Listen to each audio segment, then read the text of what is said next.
Welcome back, everybody. We've got a great another ABC News 4 night at the Joe, of course, with the River Dogs, also teaming up with the U.S. Coast Guard to talk about National Safe Boating Week. We're going to give you some boating safety tips. We've got Charlie T. River Dog. Charlie, say hi. Sammy the Sea Otter in attendance as well.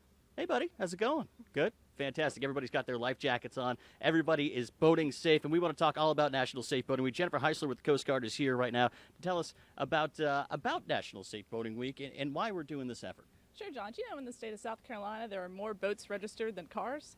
Got to stay safe on the water, and that's what we're here for today. Well, tell me about the kind of the week and what you guys are really trying to promote. Sure, we're really trying to promote prevention of accidents. I know the Coast Guard's always known as we go out, we save you. Yes, but you know what? We'd rather not have to go out there. We'd much rather you be safe to begin with. And some simple tips that we're going to talk about in just a moment so you can do that and prevent any emergency situation with the Coast Guard. Dave Eccles, GM of the River Dogs, right now. I want to bring you in. Tell me why you teamed up with the Coast Guard and ABC News 4 for this great night. Well, it's Operation Safe Water.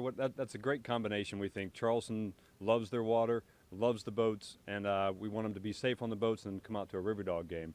And a great partnership, Channel 4, Coast Guard, River Dogs in first place. There's got to be a little correlation there. So we're happy. Great weekend full of games, and hopefully everybody be safe on the water. Exactly. What can we expect to see tonight at ABC News 4 night with the River Dogs as well as the Coast Guard? Well, if you wear one of these to the game, you get in free. Really? And I think throughout the summer we'll be partnering with the Coast Guard to give out tickets to games from the Coast Guard boats when they go out and they're out on the water patrolling and saying hi to everybody. So and you're going to have some of the Coast Guard vessels actually in here at attendance at the park so people can kind of check them out, right? Absolutely. We sure hope so. It's going to sound good, I think. Jennifer, I want to go back to those 3 boating safety tips that everyone can do right now to make sure that they stay safe out there on the water. So let's go with the first one. What's that? All right, the first one's a file float plan. Let someone know where you're going when you're going on the water, who you're going with, when you're going to return. Make sure it's someone responsible you tell. So that's a pretty good thing. You know, always want to plan. That's what we're trying to do here right now. How about that second boat safety tip? Okay, next one is have a radio on board. VHF radio, channel 16. Coast Guard monitors it 24/7. That's the best way to call for help. And I believe it's channel 16 is the one you need to call, right? Yep, channel 16.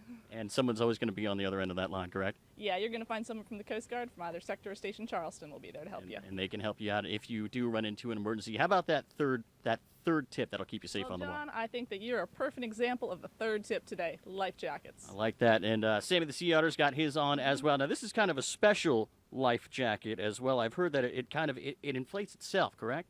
It is. This is the Coast Guard version. However, there are also recreational versions. It's inflatable, a lot more comfortable to wear than those bulky old orange ones around your neck.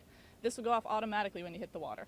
But for people that are kind of recreational boaters, you need to have one life jacket on board for every person that's on your boat at all times, correct? You're correct, John. Also, needs to fit them, especially children. Make sure your kids' life jackets fit them. Put them on, pull up the shoulder straps. If it goes over their head, it's too big. Put them in a smaller size. And they're a lot less cumbersome than they used to be. Like you said, you mentioned those traditional orange ones that everybody just couldn't stand wearing. But right now, they've gotten a lot better, so the kids probably won't try and wiggle out of them too much. No, not so much. In fact, I even saw camouflage versions of those inflatables. A little bit of style as well. Absolutely. Now, you mentioned we did a flare demonstration a couple days ago, but you need to have those flares on board the whole time as well.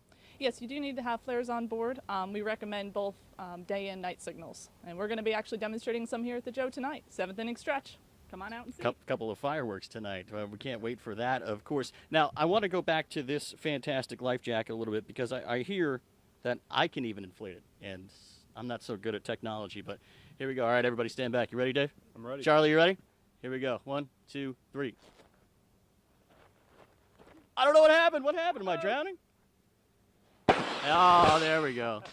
Now, the good thing about that is that if I hit the water, it would inflate by itself. Always good to know. Jennifer, what other great activities are we going to have here out with the Coast Guard and the River Dogs tonight? Well, Sammy the Sea Otter is going to be out hanging out with Charlie. We also have Zip It, the DNR mascot. We're going to race around the bases tonight. We'll see. Sounds like a lot of fun. And safety checks. You guys are going to be doing safety checks throughout the week, correct? We are. We're doing vessel safety checks all throughout this weekend. You can actually go to abcnews4.com/Coast Guard. Check out dates, times, locations, and also find some more safe boating tips out there. Looking forward to that. Dave, what time's game time tonight? Game time 7:05. Gates open at 6. First place River Dogs. First place River Dogs. Can't wait for that. Charlie, you want to give me the dance? Fantastic, my friend. I really do appreciate that every time I see you. I can't do that either, especially not right now. Anyway, we've got much more Low Country Live coming up in just a couple minutes. I'm going to try and wrangle myself out of this life jacket, but stay with us. We'll be right back.